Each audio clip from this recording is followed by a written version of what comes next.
Wallabies squad for the upcoming Nations Championship, folks. Where's it looking good? Where's it looking maybe a bit patchy? Who are the big omissions? The uncapped players, we'll go through them pretty quick. You guys can let us know your thoughts on how you reckon Joe Schmidt has gone with his squad selection. James Slipper is back, the veteran, 150-odd caps. Certainly brings the average number of caps up for this Wallabies squad. Like, there are some areas where you're looking a wee bit light, uncapped guys, single-digit cap guys. And then you got James Slipper, who literally brings the average number of caps up a couple of points. So, yeah, not retired.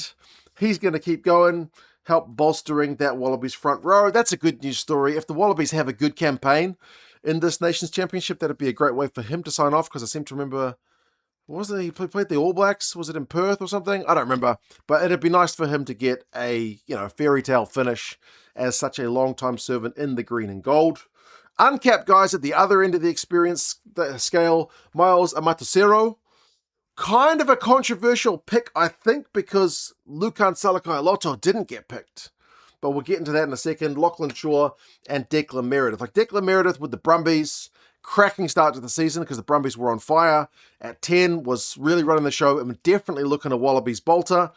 The Brumbies campaign kind of went off the rails a bit, and he had a few stinkers in that mix as well, but I guess he's in there to get that experience, to be around the players at test level. Maybe he gets a cap, maybe he just trains, holds the tackle bags, but either way, he'll certainly be a better player and get that experience by being in the squad. Covers 15 as well. Joe highlighted his speed and his kicking game and whatnot.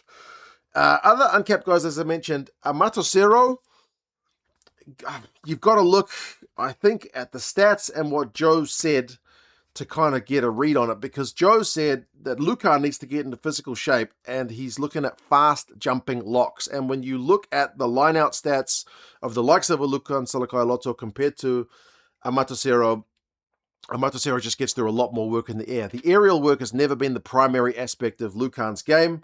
He's big and he's physical. He gets through a lot of minutes. He's going to bust more tackles, make more dominant tackles. He's just going to be a big physical enforcer unit. Maybe that's just not what Joe's going for. That's the only reason that you can kind of read into it. Like, Shaw's lineup numbers are also great, but then so are Matt Phillips, and Matt Phillips not made it either. Nick Frost not made it. So the locks are kind of looking a bit light on experience, because you got Josh Canham there as well, who's also a very good lineout operator, but the Reds lineout was a bit patchy this year. Joe Bryle was kind of their main lineout guy in the loose, and then Jeremy Williams is your most experienced lock with kind of 20-odd caps. So, yeah, they're looking a bit light on experience, but they're maybe looking to go a bit more mobile and a little bit less kind of physical. The loose forwards are stacked. You guys are absolutely blessed and have been for many, many years in loose forwards. I mean, Fraser McCright has still literally been one of the best players in the world this club rugby season.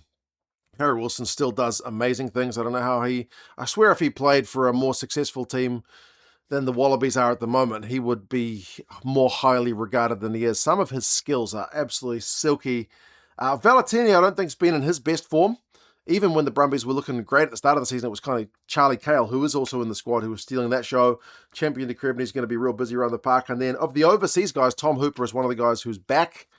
I haven't been watching the Prem, but by all account, him and Lenny Kita have been in pretty decent form. I forgot to mention Taniela Tupou and Angus Bell also in the front row are back from overseas. Angus is, I think, already coming back anyway, and he's been in good form. I haven't seen what kind of form Nella has been in over in France, but they like a scrum in France, so I would imagine he's been improving that area of his game. But yeah, locks are looking a bit light. Front row is always looking to get parity or better, and then the loose forwards are stacked. I think, Tizano and the rest of the guys, it's very hard to get into that Aussie back row. In the backs, I mean, you got some guys in good form. Like, it's good to see Jock Campbell get back into the side, because he's genuinely been in cracking form. I know he hasn't played for the Wallabies for a number of years. He's been in the Aussie A side a few times. I think he's genuinely the form fullback in Aussie rugby right now, and the stats back that up in terms of the run meters and busted tackles he has been getting. Like, I know Tom Wright has kind of come back from injury, but he didn't set the world alight. Partly the Brumbies weren't playing that well towards the tail end of the season, so that's going to be an interesting pick. I don't know that Harry Potter has been in his best form either, but he still makes the squad, whereas Dylan Peach for the Force finished the season in absolutely blockbusting form. So it's a mixture in those backs. Suali'i, I don't think we've seen the best of him this year as well. Paisami's still coming back from injury. So there are some interesting picks to be made, and the injury list is long. Like, they mentioned a number of guys who were not selected, like Ethan Dobbins, Jake Gordon, Caden Pritchard, Blake Shop, Folau Fainga'a, Zach Lomax, interestingly, the Force League convert, got himself highly regarded enough to be on the non-selected list. Henry Robertson, Will Skelton, Longy Gleeson. Tom Linus had a rotten run with injuries, and then Tom Robertson, I think, is part of the reason that James Slipper is there. But, yeah, there's a lot of guys out. A lot of guys out. There's still a question at 10. Do they go with Donaldson, who's been in good form? Remember, he was not selected by Joe last year. Seemed to have offended Joe somehow, but has obviously worked on what he wanted to work on, because he's made his way back in alongside Carter Gordon and, as I said, Declan Meredith. So, yeah, it's a mixture of guys in form. Some guys maybe a little bit less so. I'm a little bit disappointed to see no DeLutis in there, because there was such a hoo-ha about him potentially going to Ireland and whatnot, and then they signed him, and he's just got back into the season with the Reds. Maybe he's just not played enough rugby, but it would have nice to see him in the squad, benefiting from some experience.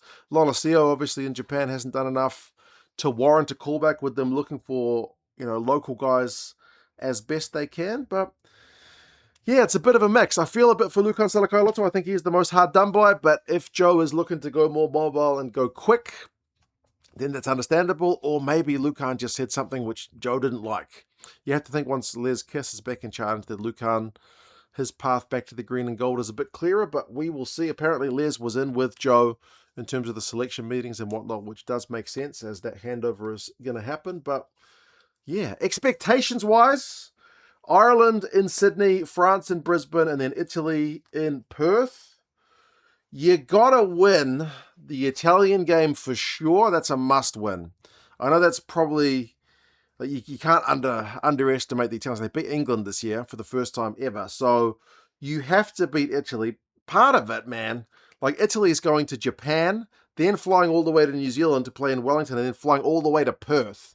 Like, they got some travel miles to accumulate, the Italians. They got a rough deal with the travel. So I think you have to win that one. I know the Wallabies will still have to travel across Australia, but it's further from New Zealand to Perth than from the east coast of Australia. It's a few more time zones. So you have to win the Italians, and I feel like you got to win one of the other games. Be it Ireland, who will be tough, or France, who will be without some of their biggest guns, but they will also be tough. Maybe Fortress Brisbane. I think 2 out of 3. 3 out of 3 would be great. I think 1 out of 3 would be disappointing. If you lose them all, that'd be a disaster. So 2 out of 3, I think, would be kind of acceptable. 3 out of 3 would be obviously ideal.